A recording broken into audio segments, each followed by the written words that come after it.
أعوذ بالله من الشيطان الرجيم بسم الله الرحمن الرحيم والصلاة والسلام على سيدنا وسندنا ومولانا محمد عبده ورسوله ألف ألف صلاة وألف سلام عليك يا رسول الله ألف ألف صلاة وألف ألف سلام عليك يا حبيب الله ألف ألف صلاة وألف ألف سلام عليك يا من وحي الله. Inshallah, we're doing the 19th flash. The subject is frugality in the flashes collection. Frugality. This treatise is about frugality and contentment, and wastefulness, which is the opposite of frugality, and extravagance, which is the opposite of contentment, being extravagant. In the name of Allah, the most merciful, most compassionate. In the Quran, in chapter 7, verse 31, it says, "Eat and drink, but waste not by excess." Eat and drink, but waste not by excess. Do not be excessively wasteful and extravagant, basically, right? Kulu shrabu wala tusrifu. So eat and drink, but don't waste. This verse gives most important and wise instruction in the form of categorically commanding frugality and clearly prohibiting wastefulness. The matter contains 7 points, and we're only going to do one of the points, inshallah. First, frugality. What does frugality mean? To be frugal. This art. To try to appreciate everything you're given. To be appreciative, you reckon? Not take things for granted. Frugality. The thing is that to try and understand the Risale Nur on the basis of dictionary meanings would be wrong. So it's very important to try and understand the different levels of a meaning of even words that the Risale Nur uses, because it's very concise, it's very to the point, it's eloquent in its expression too, but there's no wastefulness in its language. So the language is frugal. The language is frugal. So what we're going to demonstrate today, inshallah, I've read this text so many different times, but a different, I suppose, an aspect or a degree of it I saw today, which I want to share, inshallah.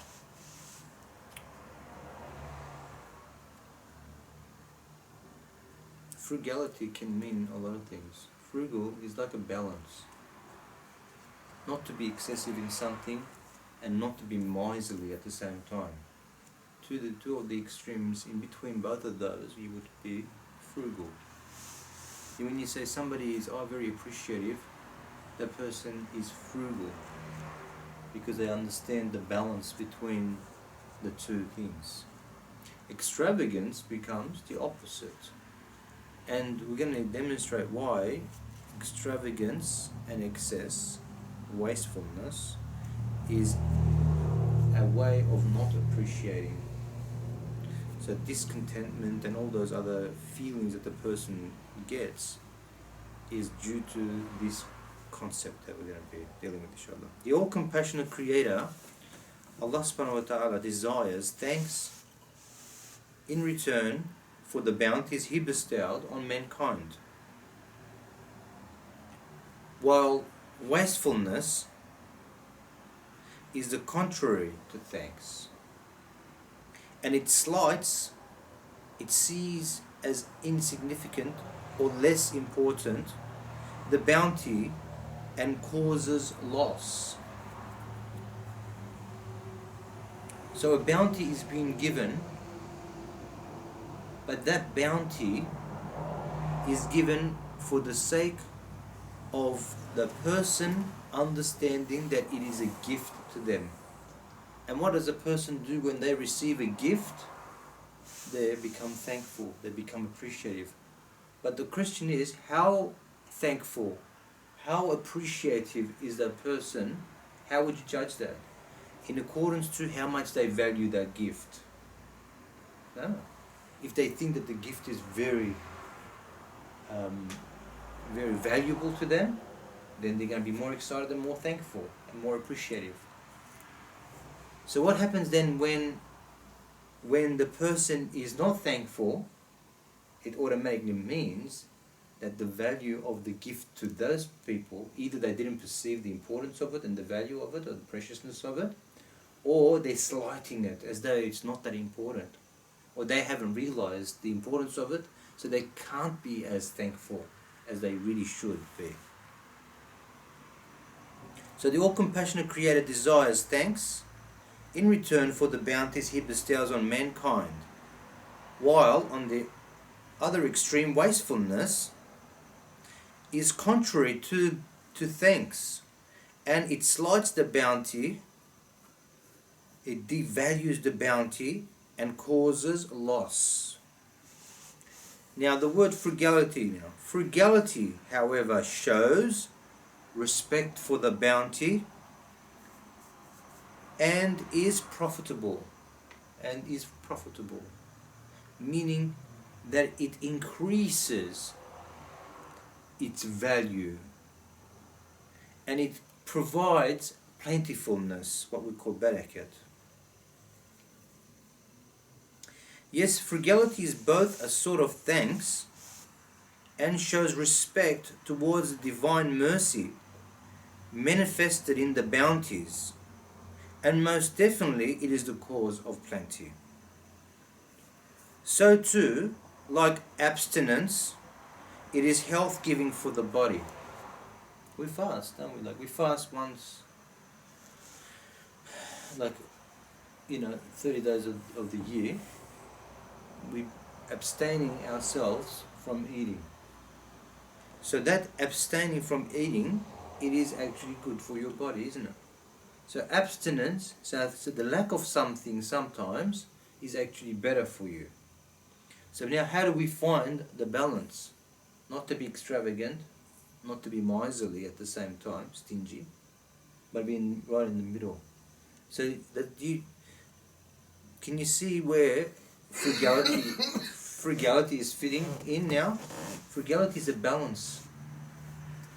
Frugality is the balance of balance between the two extremes in the center point. So a value, the right value, putting a right value for that thing that we're talking about is called frugality, isn't it? So is that what we're talking about food when we talk about frugality? Being frugal with your food? Are we talking about money? Are we talking about frugality of your possessions because you have certain possessions, what you do with them? Because this is the most simple, basic level of what we call frugality. Obviously, the Risale goes deeper than that, doesn't it? Frugality. There is frugality of time.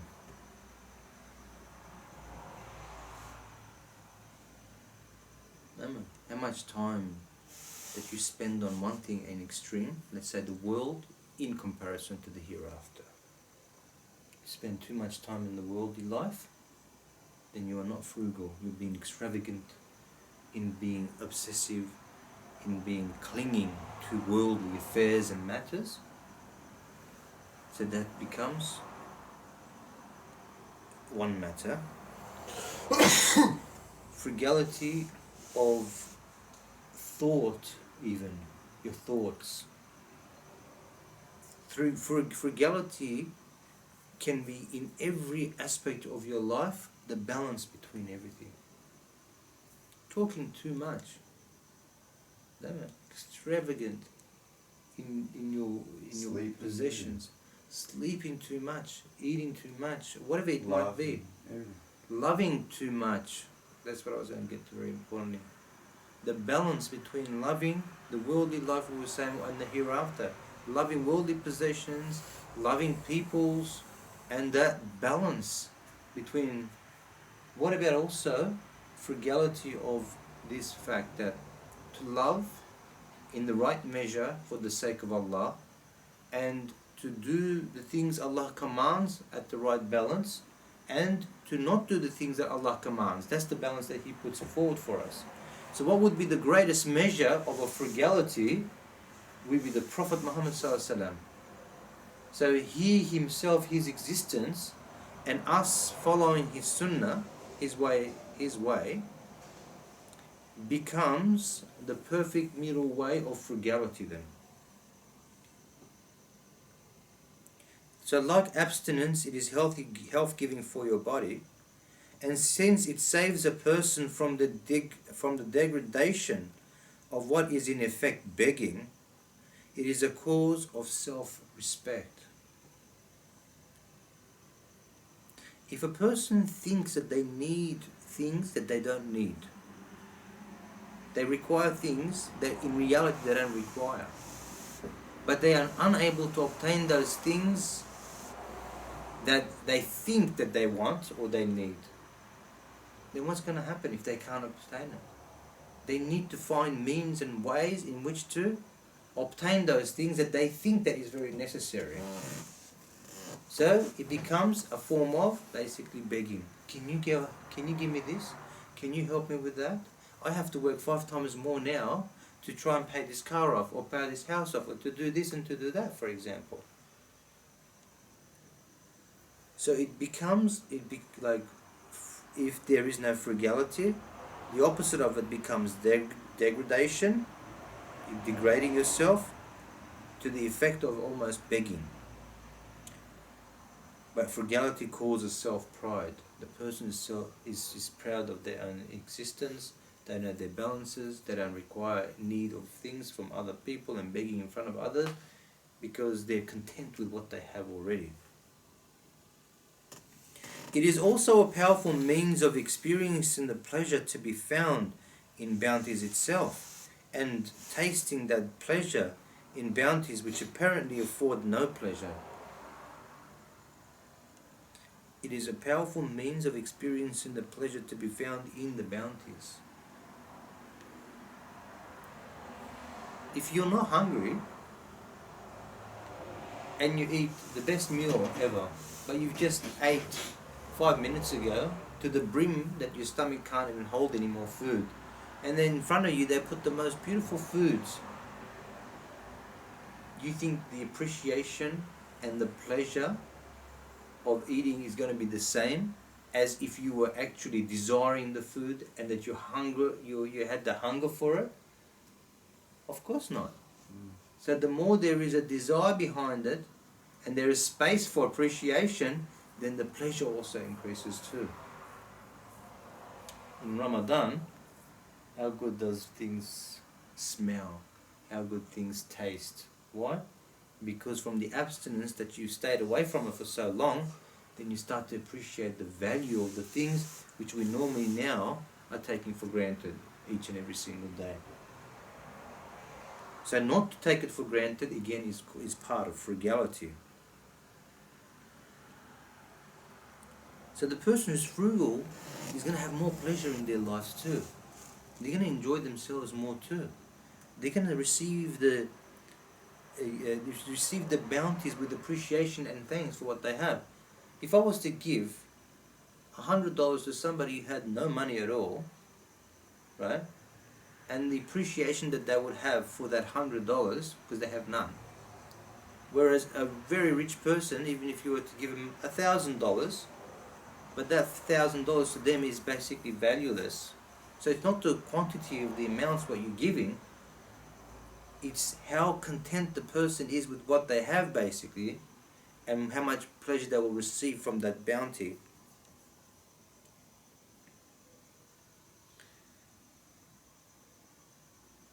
As for wastefulness, it is opposed to these instances of wisdom, and it has grave consequences. That was the first point.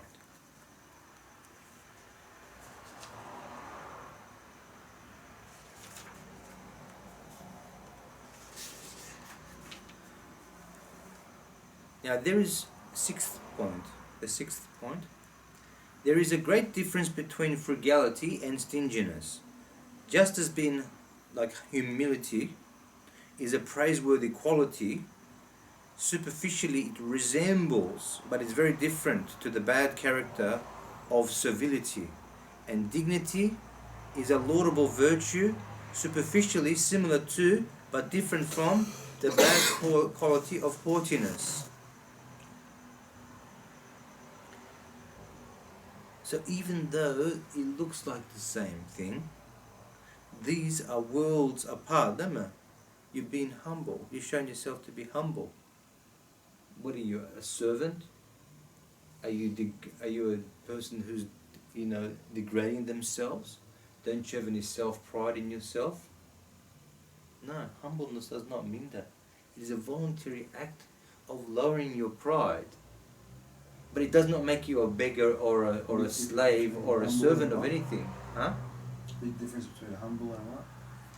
Humility Civility. and servility, like being a servant to somebody, or like being a beggar in front of someone or something like that. So servility is a bad quality, like begging in front of someone would be a bad quality. But someone who lowers themselves to the point of being humble voluntarily is a big difference. It's a place of honor. Dignity is good, being dignified. But what if a person is proud? Proud in the bad sense, arrogant. So now dignity and arrogance, on the apparent face value of it, almost looks the same, but it's worlds apart. Someone is self-dignified and the other person is just arrogant.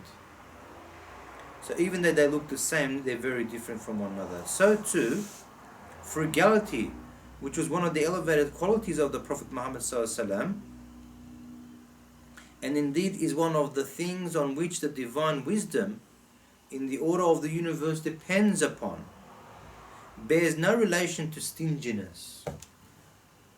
No, again, so stinginess and frugality, they look like the same, because the guy's eating less, talking less, sleeping less, doing less of everything in terms of his own self, of gratifying his own desires and stuff too, right?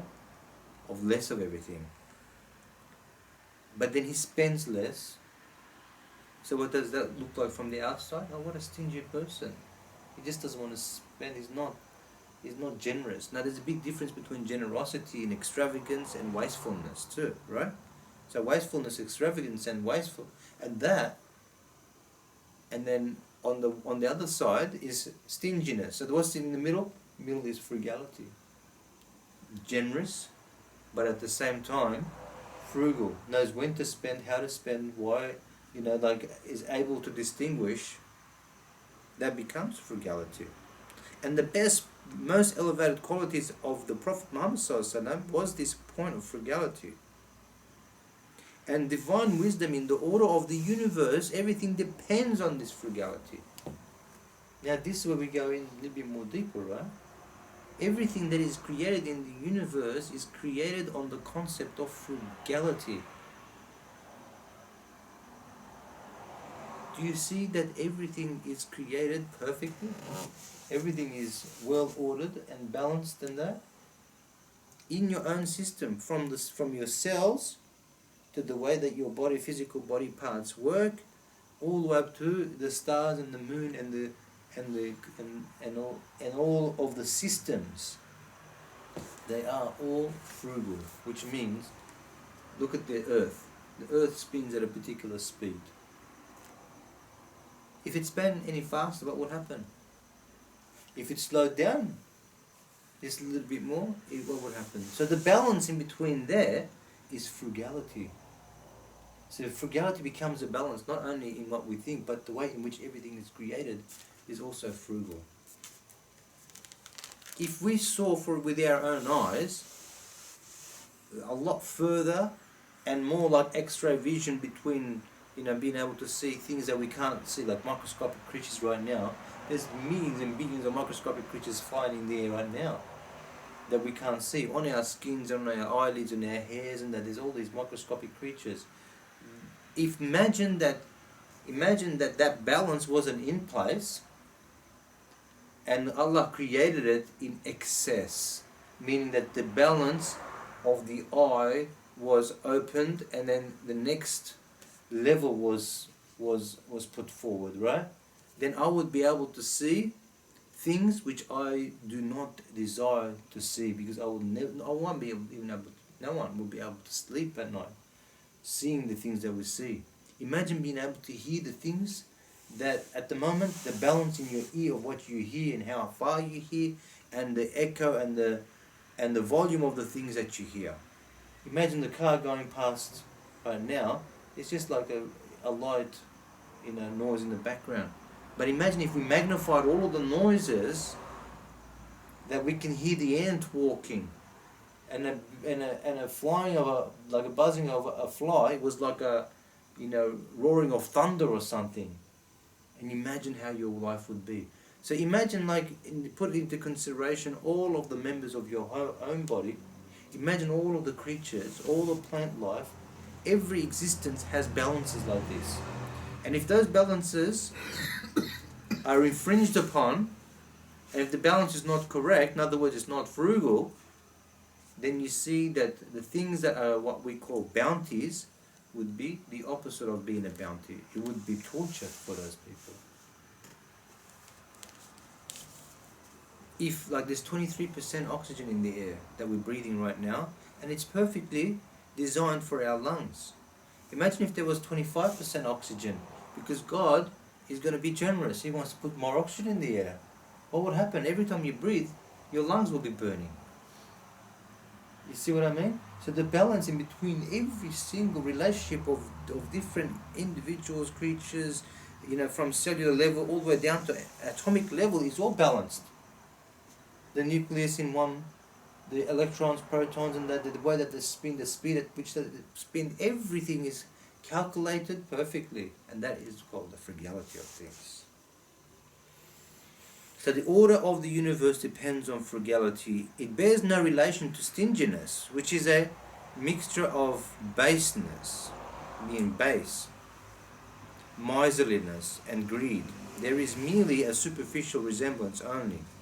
The following is an event corroborating this fact. Abdullah bin Umar, who was one of the famous companions of the Prophet Muhammad ﷺ, known as one of the 7 Abdullahs.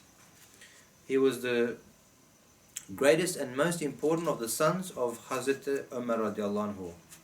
Hazrat Umar, which is the Khalifa, the second Khalifa of Islam, and one of the most distinguished and learned of the companions. Abdullah bin Umar was one of the most distinguished and learned of the companions. One day, while stopping in a marketplace, in order to be economical and to preserve the confidence and integrity on which trade depends upon, he disputes vehemently over something worth only a few cents. He's in a marketplace. He's the Khalifa's son. He's distinguished by great knowledge. He's looked upon as one of the great people, right? One of the greatest Sahabas. Now this Sahaba is in a marketplace haggling over a few cents with somebody. But one of the companions, they see him in this process of haggling.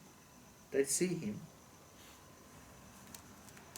And imagining this illustrious successor, oh look, this is the Khalifa's son. This is Abdullah bin Umar. He's haggling over a few cents. It doesn't make sense. It's not appropriate to his caliber, his greatness of this Sahaba, that he's going to be haggling over a few cents.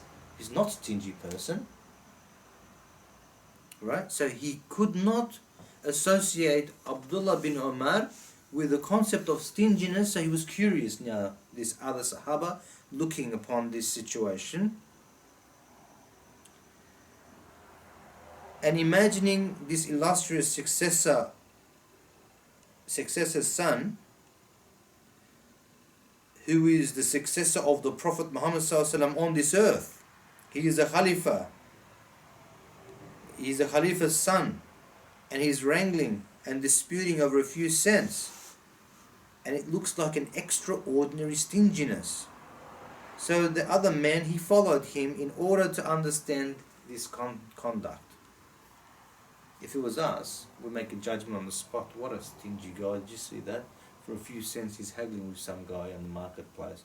And this guy is the Khalifa's son, and he's distinguished with great knowledge, and he's a great stature, and this is what he does? No. So he follows him in order to understand the wisdom behind his act. So he followed him to be able to understand his conduct. Next, he saw that Abdullah was entering his blessed house, and he had spotted a poor man on the way at the door. He chatted with him for a bit, and then the man left. Then he came out of the second door of the house and saw another poor man. He chatted with him for a little while too, and then the man left. So the companion who was watching from the distance, was curious. He went and asked the poor man, "Abdullah stopped here for a while with you. What did he do?"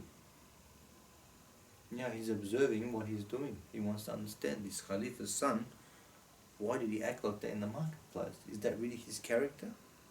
Is there a lesson to be learned from this? So he grabs the poor man that was talking to Abdullah bin Umar, and he says, "Look, Abdullah bin Umar has stopped you for a while, and what did he do?"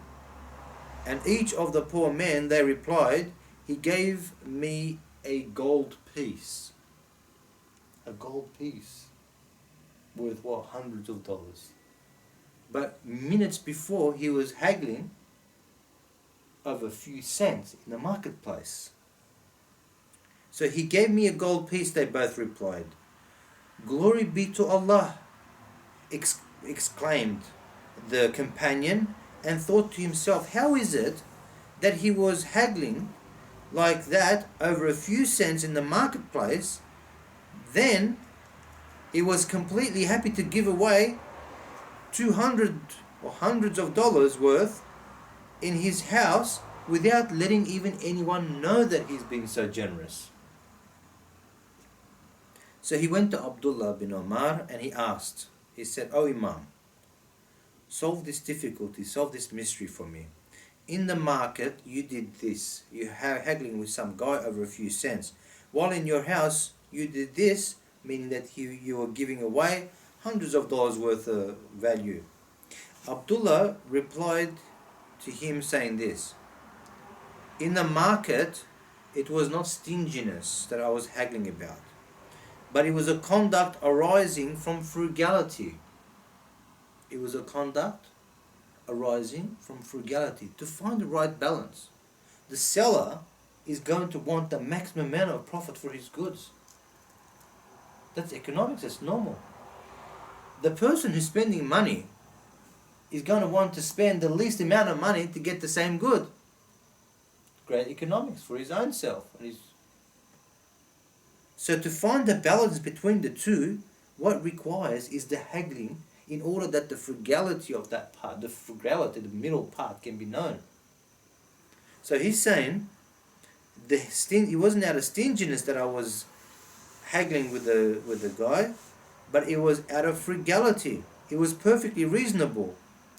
And it was to preserve the confidence and honesty, which are the basis and spirit of commerce. To be able to preserve perfectly, right, the confidence and honesty of that commerce, of that transaction.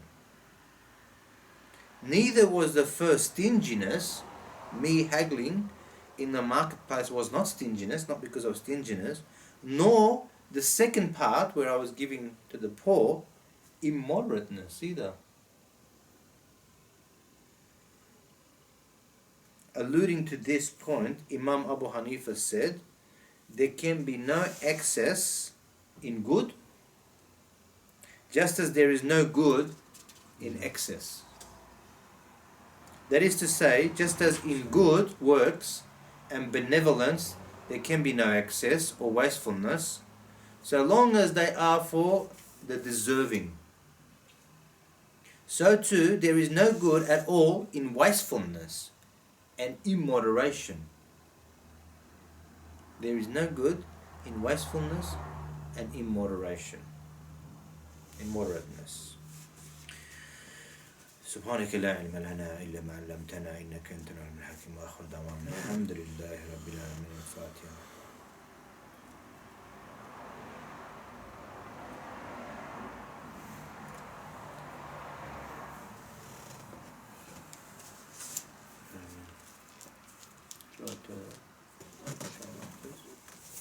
There is no